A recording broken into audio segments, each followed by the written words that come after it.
भारत के दक्षिण में हिंद महासागर की लहरों के नीचे एक ऐसा रहस्य छिपा है जिसने इतिहास, आस्था और विज्ञान तीनों को चुनौती दे दी है।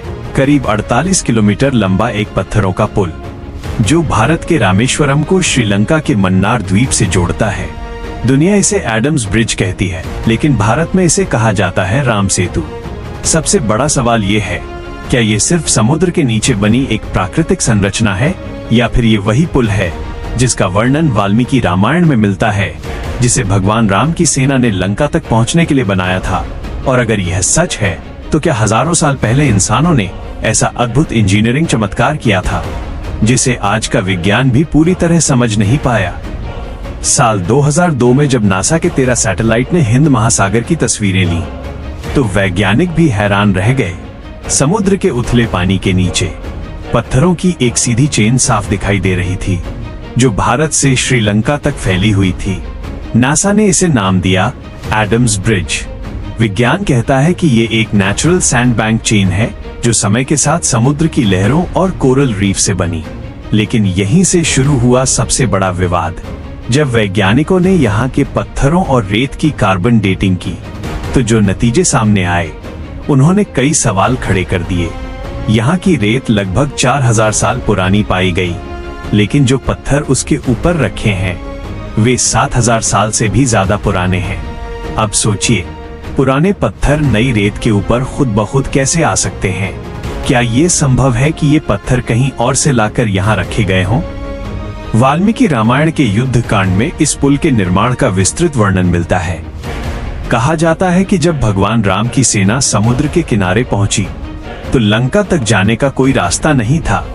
तभी वानर सेना के इंजीनियर नल और नील ने एक अद्भुत योजना बनाई।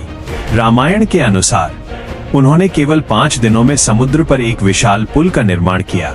वानर सेना बड़े बड़े पत्थर समुद्र में डालती थी और आश्चर्य की बात यह थी कि वे पत्थर डूबते नहीं थे बल्कि तैरते थे।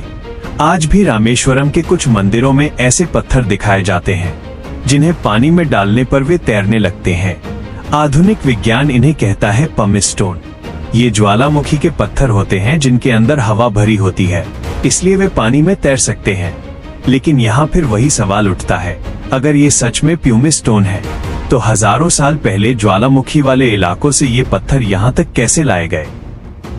इतिहासकारों के अनुसार करीब 15वीं शताब्दी तक ये पुल इतना उथला था कि लोग पैदल चलकर भारत से श्रीलंका तक जा सकते थे। पुराने यात्रियों के रिकॉर्ड में भी इसका जिक्र मिलता है। लेकिन साल 1480 में आए एक भयानक चक्रवात ने इस पुल को बुरी तरह क्षतिग्रस्त कर दिया और धीरे धीरे ये समुद्र के नीचे डूब गया। आज ये सिर्फ उथले पानी में दिखाई देने वाली पत्थरों की एक श्रृंखला है। लेकिन सवाल आज भी वही है, क्या ये सिर्फ प्रकृति की एक साधारण रचना है या फिर ये हमारे पूर्वजों की अद्भुत इंजीनियरिंग और सभ्यता का प्रमाण है? राम सेतु सिर्फ पत्थरों का पुल नहीं है, ये करोड़ों लोगों की आस्था, हमारे इतिहास और हमारी सभ्यता का प्रतीक है। विज्ञान अभी भी इसकी पूरी सच्चाई खोजने की कोशिश कर रहा है, लेकिन शायद कुछ रहस्य ऐसे होते हैं जो समय के साथ और भी गहरे होते जाते हैं। अब सवाल आपसे है, आपके हिसाब से राम सेतु क्या है? प्रकृति का चमत्कार या फिर नल नील की अद्भुत इंजीनियरिंग? अपनी राय कमेंट में जरूर बताइए। और अगर आपको ऐसे ही रहस्यमयी और ऐतिहासिक वीडियो पसंद है तो मिस्टर तोमार मिस्ट्रीज को सब्सक्राइब करें। जय श्री राम।